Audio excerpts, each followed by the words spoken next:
Hello नमस्कार दोस्तों, आप सभी का हमारे इस चैनल पे स्वागत है। दोस्तों, आज हम लोग इस वीडियो में विश्व भूगोल के सौर मंडल से संबंधित महत्वपूर्ण प्रश्नों को हल करेंगे। यह प्रश्न वन लाइनर फॉर्म में होगा जो विभिन्न एग्ज़ामों में पूछा गया है, जैसे यूजीसी नेट का एग्ज़ाम, टीजीटी पीजीटी का एग्ज़ाम, असिस्टेंट प्रोफेसर का एग्ज़ाम तथा विभिन्न राज्यों में होने वाले पीसीएस आदि के एग्ज़ाम से लिए गए हैं। दोस्तों, प्रीवियस ईयर का प्रश्न इसलिए भी महत्वपूर्ण होते हैं क्योंकि कई बार एग्ज़ाम में पुराने प्रश्नों को दोहरा दिया जाता है। इसलिए आप सभी पुराने प्रश्नों को देखकर ही एग्ज़ाम में जाया करें। तो चलिए वीडियो को स्टार्ट करते हैं। यह इसका सेकंड पार्ट है। इसके पहले पार्ट को हम लोग पहले वाले वीडियो में दे चुके हैं। तो चलिए महत्वपूर्ण प्रश्नों को देखते हैं दोस्तों। आकाशगंगा के प्रतिसरण नियम के प्रतिपादक कौन है? आकाशगंगा के प्रतिसरण नियम, कौन सा नियम दोस्तों? प्रतिसरण नियम के प्रतिपादक कौन है? तो वह है एडविन हब्बल।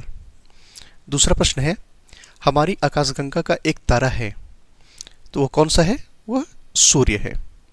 अगला प्रश्न देखते हैं दोस्तों। अगला प्रश्न है, मंदाकिनी को सबसे पहले किसने देखा था? मंदाकिनी को सबसे पहले किसने देखा था? तो देखा था गैलीलियो ने। ठीक है, अगले प्रश्न की तरफ चलते दोस्तों। अगला प्रश्न है, सूर्य का निकट तारा है, सूर्य के निकट का तारा कौन सा है? वह है प्रॉक्सिमा सेंचुरी। ठीक है, इस वीडियो में देखिए इसका फिगर है ये प्रॉक्सिमा सेंचुरी का। अब हम लोग आगे चलते हैं। आगे है, तारों का निर्माण कैसे होता है? तारों का निर्माण कैसे होता है? तो होता है हाइड्रोजन एवं हीलियम के संघटक निहारिकाओं से। ठीक है, किससे होता है दोस्तों? हाइड्रोजन एवं हीलियम की संघटक निहारिकाओं से। आगे चलते हैं। अगला प्रश्न है दोस्तों, भारत में एशिया की सबसे बड़ी सौर दूरबीन मल्टी एप्लीकेशन सोलर टेलीस्कोप का निर्माण कहाँ किया जा रहा है? तो किया जा रहा है उदयपुर, राजस्थान में। अगला प्रश्न देखते हैं। अगला प्रश्न है, किस देश ने विश्व की सबसे बड़ी रेडियो दूरबीन का निर्माण किया है? किस देश ने किया दोस्तों? तो किया है चाइना ने। ठीक है, अगला प्रश्न देखते हैं। तारों का जीवन काल किन अवस्थाओं से गुजरता है? जो तारे होते हैं उनका जीवन काल किन अवस्थाओं से गुजरता है? तो गुजरता है पहले स्टेलर, नर्सरी, आदि तारा, फिर पूर्ण तारा, फिर लाल दानो तारा, फिर श्वेत वामन, फिर काला वामन। तो किससे दोस्तों? पहले नर्सरी, फिर आदि तारा, पूर्ण तारा, फिर दानो तारा, श्वेत वामन, फिर काला वामन। अगला प्रश्न देखते हैं दोस्तों।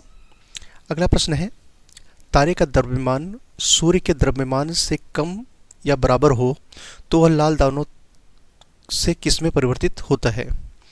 कह रहा है, अगर तारे का द्रव्यमान सूर्य के द्रव्यमान से कम या बराबर हो, सूर्य से क्या हो? कम या बराबर हो, तो वह लाल दानों से किस में परिवर्तित होता है? तो दोस्तों वह श्वेत में या काले में परिवर्तित होगा, श्वेत वामन में या काले वामन में। ठीक है, अगला प्रश्न देखते हैं। किस विद्वान ने श्वेत वामन तारे के जीवन अवस्था के बारे में सिद्धांत प्रस्तुत किया? किसके बारे में? श्वेत वामन तारे के बारे में सिद्धांत प्रस्तुत किया। तो किया था एस चंद्रशेखर ने। अगला प्रश्न देखते हैं। सुपरनोवा विस्फोट से बचे हुए केंद्रीय भाग जो कि अत्यधिक घनत्व वाला होता है, किस तारे का निर्माण होता है? सुपरनोवा विस्फोट से बचे हुए केंद्रीय भाग, जो केंद्रीय भाग होते हैं उसके, जो कि अत्यधिक घनत्व वाला होता है, से किस तारे का निर्माण होता है? तो उससे होता है दोस्तों न्यूट्रॉन तारे का निर्माण। ठीक है, अगला प्रश्न देखते हैं। न्यूट्रॉन तारे को किस अन्य नाम से जाना जाता है?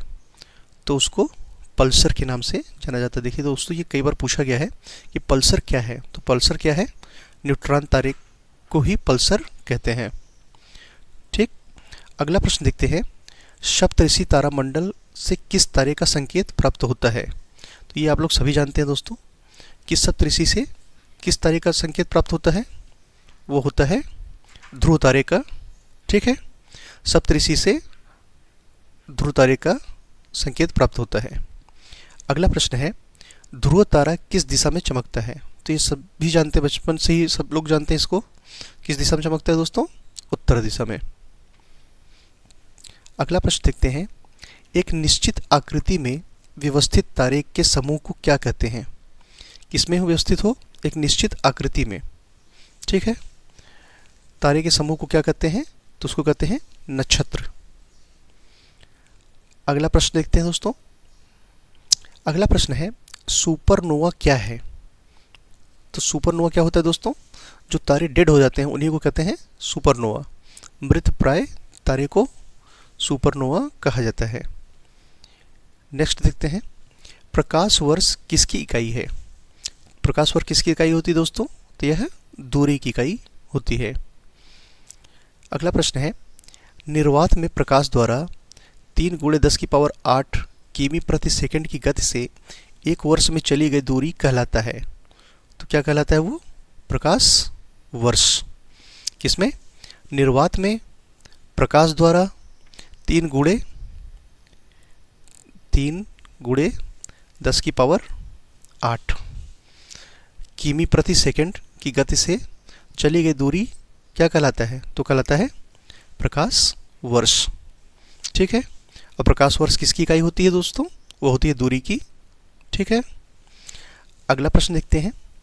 अगला प्रश्न है, तारे का रंग किस बात का सूचक होता है? जो तारे का रंग होता है वो किस बात का सूचक होता है? तो होता है उसके ताप का। उसका ताप कितना है उसी से उसकी रंग डिसाइड होती है। ये दोस्तों ये कई बार एग्जाम में पूछा गया है, तो इसको आप लोग ध्यान से देख लीजिएगा। तो तारे का रंग किस बात का सूचक होता है? यह होता है तारे के ताप का। अगला प्रश्न है, हमारे अंतरिक्ष में कितने तारामंडल हैं?